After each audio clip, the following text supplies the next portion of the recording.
It is that time of the month again. I feel like I've taken some much needed time off for vacations and for taking time to myself and kind of getting my life back on track. But we are back at it for who knows how long, but we're here.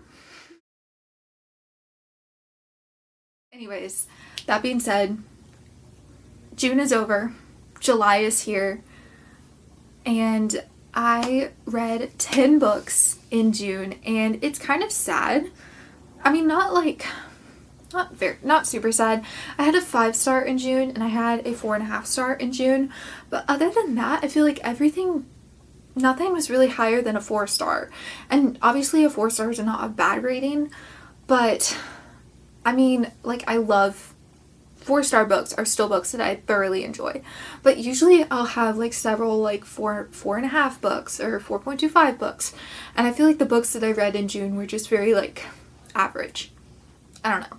But anyways, my current average rating is sitting at 3.88. So it did go up a little bit from the last wrap up, I believe. I read five audiobooks in June, which is a little crazy, and also partially because I was traveling so much, road tripping a lot, so when I'm in the car I can't read a physical book because I get car sick, so I was listening to books a lot while I was on vacation. But yeah, I read 5 physical books as well. So with that being said, I'm going to stop rambling and I'm going to start going over the books that I read this month. The first book that I finished is in fact an audiobook, and it is When in Rome by Sarah Adams.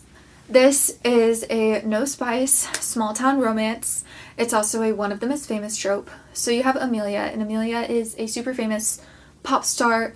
She lives her life, and her life is like completely run by her manager, and but she gets kind of spontaneous, and she's like, you know what, I'm gonna take a trip to Rome just by myself.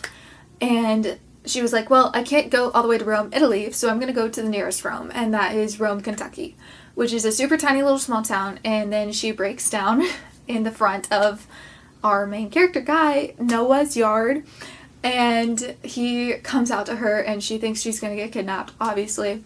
But basically he fixes her car and lets her stay over for the night, and it kind of goes from there. He is a pie shop owner in the small town, so everyone loves him, but he's also kind of grumpy, and he has a lot of trauma from a past relationship that he is, I think, a year removed from, if I'm remembering correctly. But it's just a super cute little book. I've heard such good things about that book, and I think it lived up to the expectation. I rated it a 4-star. I absolutely loved that it was no spice, and it was just very wholesome.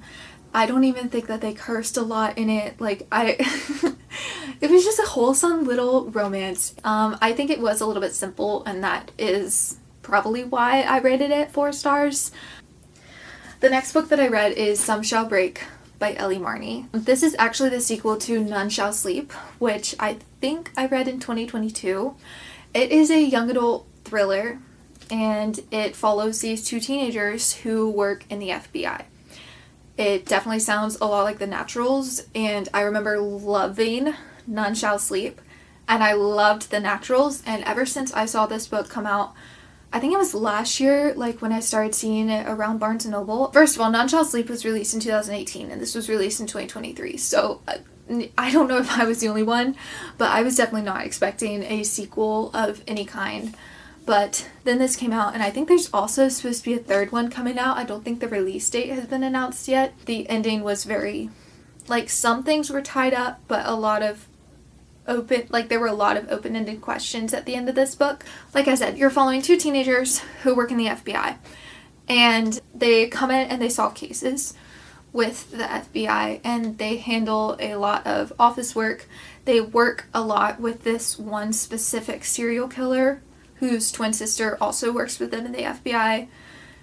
And when I say that they work a lot with this specific serial killer, he is kept behind bars, but they go to him for advice about a lot of different things, kind of like in Killer Instinct. If you know what I'm talking about, you know what I'm talking about. And it's definitely very thriller, like keeps you on the edge of your seat. It's a great page turner. I think Teenagers Working in the FBI is just my favorite kind of thriller to read. However, The one major downside of this book is it takes place in the 1980s, if I forgot to mention that. So rules are more lenient, obviously, in the FBI than they are now. As everything was in the 80s, it's more lenient than it is now. Even that being considered, the way that the FBI is portrayed in this book, like, they are just made out to be complete idiots and let people just get away with anything. And listen, I understand that being in the FBI must be a super difficult profession, but also I highly doubt that you're just letting people, like, get away and, like, leaving so many loopholes and just messing up everything. Like, you're full-grown adults who make your living off of solving crime and dealing with the country's worst criminals. I guarantee you do a better job at keeping a tight handle on things than it was made out to be in this book. Like, literally, if the FBI had just behaved like a normal FBI, like the actual FBI, half the conflict of this book would not have existed. That being said, I still rated it a 3.75 stars, but it could have been a 4.5 if the FBI was not portrayed to be as freaking stupid as it was. I read another audiobook directly after When in Rome, and that is To All the Boys I've Loved Before by Jenny Han, who is the author of The Summer I Turned Pretty. And To All the Boys I Loved Before is still, it's a young adult series with 3 books. It follows Laura Jean, and she has this box that she has kept since she was a small child. And every single boy that she's had a crush on, she writes a letter to them, expressing her feelings to them, and then she puts it in that box, and it, like, helps her forget about it. One day, her box is stolen, and the letters are mailed out to the boys that she wrote the letters to, one of whom is her older sister's ex-boyfriend. So that creates some drama, as you can imagine. Another is the popular boy at school, and it kind of develops into a fake dating trope. It turns in, like, it's just a young adult romance, and Jenny Han writes very young adult, like, in just the way that she writes. Like, the characters are in high school, they're 15, 16, 17, but they act kind of like they're in middle school. They're just very immature, and I think that that's just the way that Jenny Han writes. However, I did find myself thinking about this book a lot even after I finished it and wanting to go into the second book. But I rated it 3.5 stars because I did enjoy the story, and it was a super quick read. I think the audiobook was only 9 hours, and I listened to stuff on 2x speed. So I literally listened to it in 4 hours. It was just kind of a fun little read. Okay. Now, if you haven't watched the reading vlog, where I read the 2 books that I'm about to show you, I recommend that you click off this video and go watch that and then come back here, because my reactions to this next book are absolutely incredible. I will not react like that to a book again, and that is Love in Other Words by Christina Lauren. I took forever to get around to this book, and y'all are gonna think that the reason that I took forever is so stupid, but for some reason I just didn't like the cover of it, which it's so weird because I bought this book and now I am obsessed with the cover, and that's such a stupid reason to put off reading a book, especially considering, if you couldn't tell by my description of it, this book was a 5-star. And if you haven't heard about this book, you're following Macy and Elliot. Macy grew up going to a weekend home with her dad in the wine country of California, stayed in this little cabin, and there was a big family next door, and they had, like, it was a bunch of boys, and one of them was Elliot. His brothers were, like, super athletic, but Elliot is just a sweet little innocent boy who loves to sit in the corner and read his books. And Macy just lost her mom, and she also loved to sit in the corner and read books.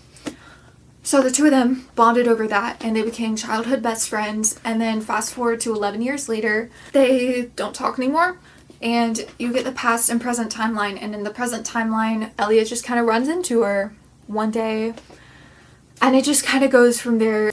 But the things that Elliot says about Macy and the way that he treats her, both in the past and in the present, like, he is head over heels for Macy. Does a guy exist like that in the real world? No. However, the way that he is written is just absolutely perfect. And at the end of the book, on the floor, sobbing, crying, like, trying, literally, I gave myself a headache because I was crying so much over this book. I was sobbing my eyes out. This book is perfect. Elliot is perfect. The relationship dynamic is perfect. The conflict is perfect. It's so emotional, and it has the perfect amount of emotional depth and romance, and there is spice in this book. I skipped it, obviously. It's not super hard to skip, but there's spice in the past and the present timeline, but you can just skip over it. But yeah, I love this book. I lied. The next book I'm going to talk about is not in the video that I just told you to go watch. It's that'll be the book after this. But then I read the audiobook of Every Summer After by Carly Fortune. I have heard very, very mixed things about Carly Fortune's books, and I really wanted to read Every Summer After like last year, and then the more that I heard about it, I was like, it's not going to be for me. But it became available on Libby, and I was like, why not? I need an audiobook. Let's just check it out. It's basically The Summer I Turned Pretty, but adults. This book is also told in the past and present. Oh, it's also compared to Love and Other Words. So this book was dead in the water when I picked it up, knowing that I had just read Love and Other Words. I was expecting that, and I almost feel kind of bad rating it because I read it at a bad time for the book, if that makes sense. I also listened to the audiobook, and I don't love the narrator of Carly Fortune's books. I've discovered that. So that's also, like, this book was just dead in the water. There's this girl, and she lives in a weekend house, or not a weekend house, a summer house in Canada over the summer growing up, and there are these two boys who live next door, falls in love with one of them, childhood friends to lovers, and then just stuff happens, they grow apart, and then in the present timeline, I don't really remember a lot about it, but the main girl, Percy, her life is just a mess in the present timeline. That's all you know, pretty much. And then she runs into her childhood friend, and they kind of sort through what happened. Like I said, I don't really remember a lot about the book, but I really didn't love it. It just felt like a story that I'd heard before, and I'd heard it told better. I rated it 3 stars, which not a bad thing. Like, it wasn't a bad book. It passed the time. It was entertaining, but it definitely isn't something that I would just go back to. If you want a summer romance and you didn't just read Love and Other Words, you'd probably like the book.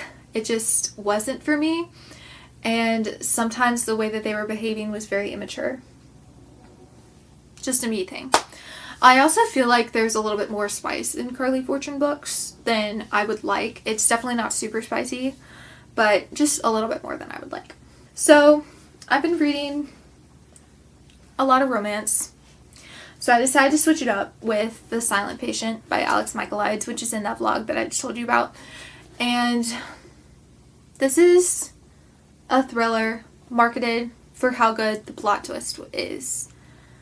I rated this book 4 stars. It was a great book. I do think I was expecting more out of it, and everyone is supposedly shocked by the plot twist. Really, for just thrillers in general, at the beginning, usually I will try to come up with the most outlandish ending I possibly can and just say, oh, it's this person. I just so happen to be right. It's probably not something that most people can deduce if you're actually trying to, like, solve it, but to give you an idea of how outlandish the ending was, I guessed it like halfway through because of me trying to come up with an outlandish ending. So, The Silent Patient follows Theo. Theo is a criminal psychologist, and he wants to work at this specific psychiatric hospital and check on this one patient whose name is Alicia. He wants to be Alicia's doctor, basically, because Alicia killed her husband and she just wouldn't talk about it. And this was maybe 7 years ago. I can't remember exactly how long ago. It was in the book, but it was many years ago. And she still hasn't talked about it. So Theo is like, well, I'm gonna go and I'm gonna work on her like case, or I guess that's what it's called. I'm gonna work on her case and we're gonna see if I can get her talking again. And the perspective that this book has on psychology was honestly way better than even reading it for the entertainment of it being a thriller. I think I mentioned this in the vlog. For at least the first half of this book, it felt more like a fiction book with very strong psychology and mental health subplots, and then like a mystery going on in the background.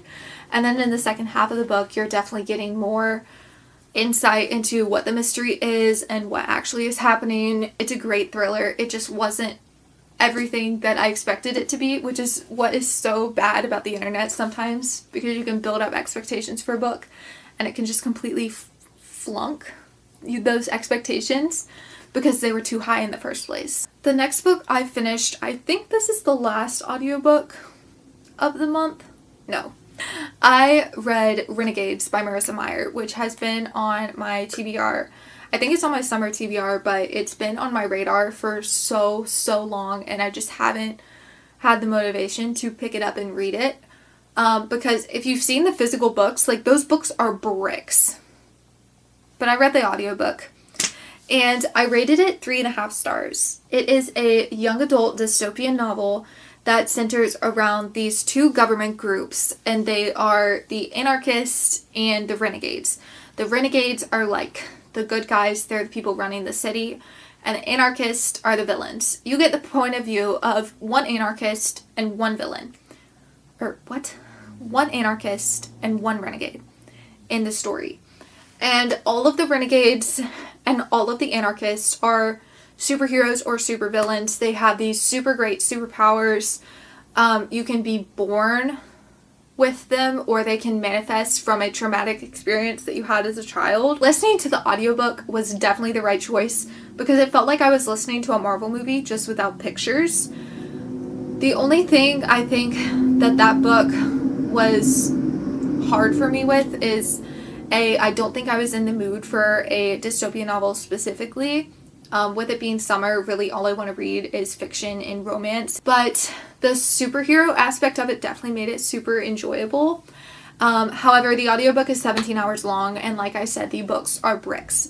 So you can imagine that unless the plot is like literally like boom, boom, boom, plot twist, plot twist, plot twist, like super thick, you can imagine that some things are going to be dragged out to cover the span of 400 plus pages, a 17-hour audiobook. It just lost my interest a couple times, but I definitely enjoyed the book, and I think the romance was definitely a subplot. It was okay, but I was not super invested in the romance. I was more invested in the superheroes and what they were working towards. It definitely took me a while to figure out what was going on, especially listening to the audiobook. I don't think the conflict, if I had to tell you right now, I don't think I could tell you what the conflict was. But yeah, I mean, it was a fun read. If you like Marvel, you'll like that book. The next book that I read is Fable by Adrienne Young. Adrienne Young wrote my first 5-star of the year, which was The Unmaking of June Farrow. I did not realize that she writes mostly young adult pirate novels. At least that's what I've seen in her backlist. And I saw this book at Barnes & Noble, and I thought the cover was pretty. And then I realized it was by the same author that wrote The Unmaking of June Farrow. And I was like, sure, why not? I'm not usually someone who will gravitate towards pirate anything. But this book actually wasn't that bad. I rated it 3.75 stars. And it took me forever to get into. I think I just wasn't following the story very well. That was 100% a me problem.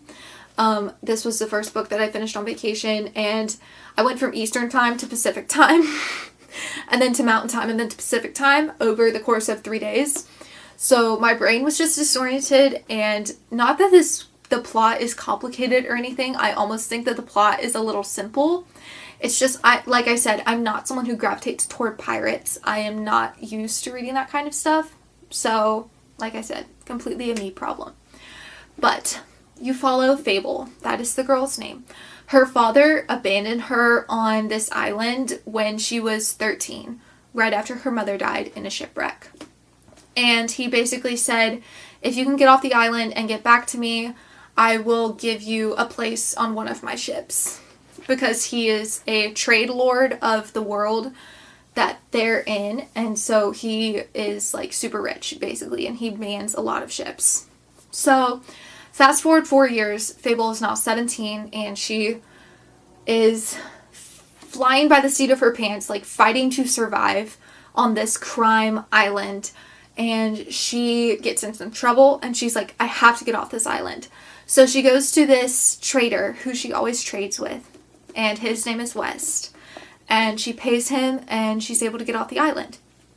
So you follow her on this journey back to where her father lives. The way that the pirate life is, it's so secretive, and it's so like, don't show people what means stuff to you, because then they have like what means something to you, because that gives them power over you.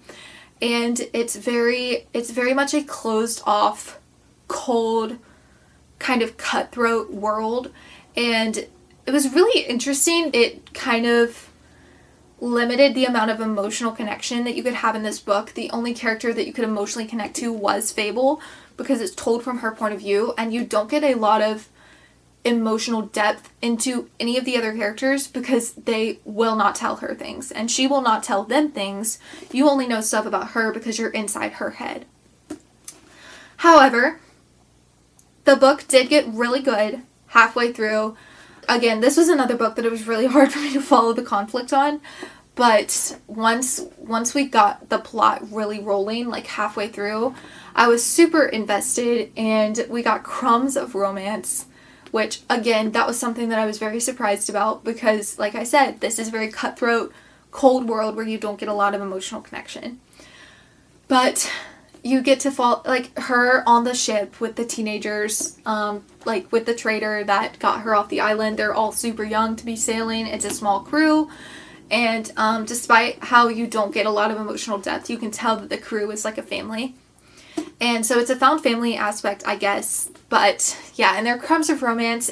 But I did eventually really come to love the characters that are in this book. Okay, this was a surprise, kind of a surprise read, because I know that I waited for the paperback of Happy Place to come out before I picked it up, but this year I was like, I have to read another Emily Henry book on vacation. I don't know why that was in my head, but that may even become a tradition for me. So before I went on vacation, I picked up Funny Story by Emily Henry at my local Target. And I took it on vacation, and I read it, and I was a little bit skeptical of what I was gonna think about it, because I didn't like Happy Place is probably my least favorite Emily Henry book, which I think I'm the only person on the internet who will come out and say that. And so I was a little bit scared. Happy Place kind of left a bad taste in my mouth. I was like, do I still like Emily Henry? I rated Happy Place 4.25 stars.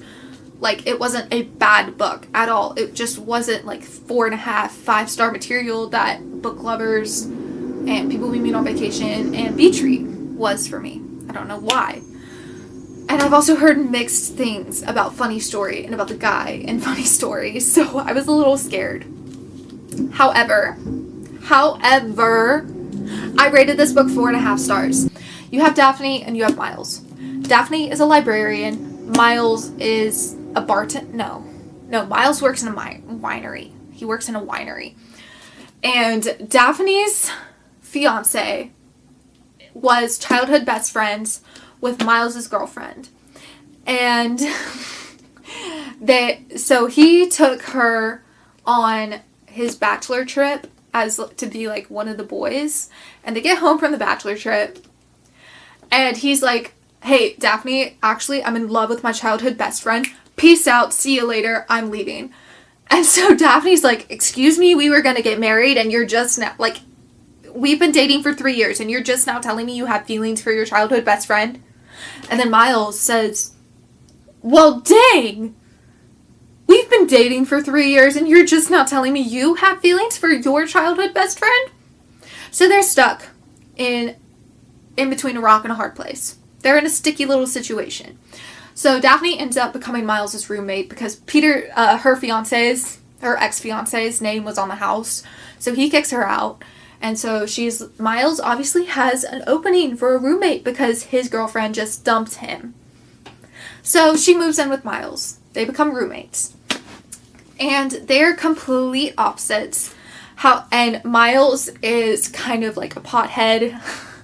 He works at a winery. He wears Crocs. Like, he's kind of a hot mess. But that's, I think, why a lot of people don't like Miles.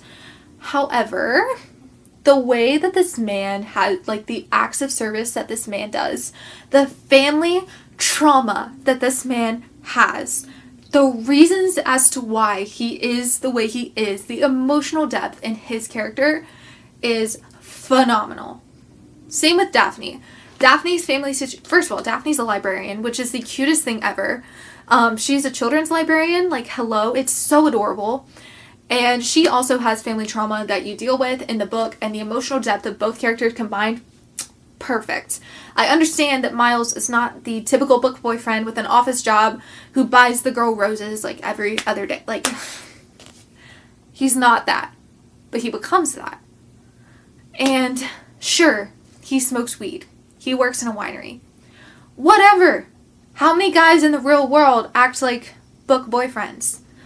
Miles is not your typical book boyfriend. He's way more of a realistic guy, and I feel like that's why I loved him so much, almost.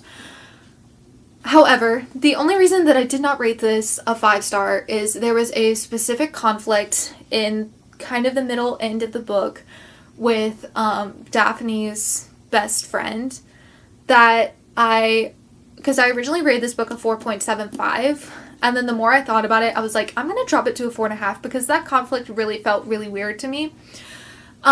Basically, I thought that her best friend was faking her reaction to what Daphne did.